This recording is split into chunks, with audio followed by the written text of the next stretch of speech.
ફેબ્રુઆરીના ટોપ current અફેરની અંદર આજે આપણે 11 થી 15 ક્વેશ્ચનની ચર્ચા કરીશું. સૌથી પહેલો પ્રશ્ન છે કે કયા દેશની સ્પેસ એજન્સીએ તેના નવા રોકેટ H3 નો ઉપયોગ કરીને નેવિગેશન સેટેલાઇટ મિચિબિકી 6 સફળતાપૂર્વક લોન્ચ કર્યો છે? દક્ષિણ કોરિયા, ઇન્ડોનેશિયા, ઉત્તર કોરિયા કે જાપાન? તો આ દેશનું નામ છે જાપાન, જેનો સેટેલાઇટ છે મિચિબિકી 6. ચલો, બીજો ક્વેશ્ચન છે કે સર્વોચ્ચ અદાલતના ગૌરવ સાથે મરવાના અધિકાર રાઇટ ટુ ડાયને અમલ કરાવનાર બીજું રાજ્ય કયું બન્યું છે? તો પહેલું રાજ્ય છે કેરળ અને બીજું રાજ્ય છે કર્ણાટક. તો બીજું રાજ્ય આપણું આવશે કર્ણાટક.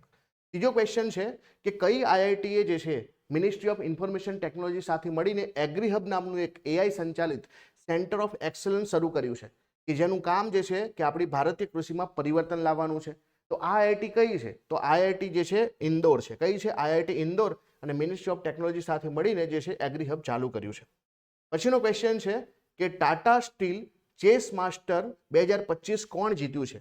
ડી ગુકેશ છે, આર પ્રજ્ઞાનંદા છે, અર્જુન એરિગેસી છે, રોનક સાધવાની છે? તો ટાટા સ્ટીલ ચેસ માસ્ટર 2025 જીતનાર છે આર પ્રજ્ઞાનંદા. તો આર પ્રજ્ઞાનંદા જે છે એમણે જીત્યું છે. ભારતની પ્રથમ ફેરેટ સંશોધન સુવિધા translation health science and technology ઇન્સ્ટિટ્યૂટમાં શરૂ કરવામાં આવનાર છે. તો આ જે છે કયા રાજ્યમાં છે? ઉત્તરાખંડમાં છે, હરિયાણામાં છે, મધ્યપ્રદેશ કે ઓડિશા? તો આ આવેલું છે હરિયાણાની અંદર. તો આ છે આપણા ટોપ 5 ક્વેશ્ચન.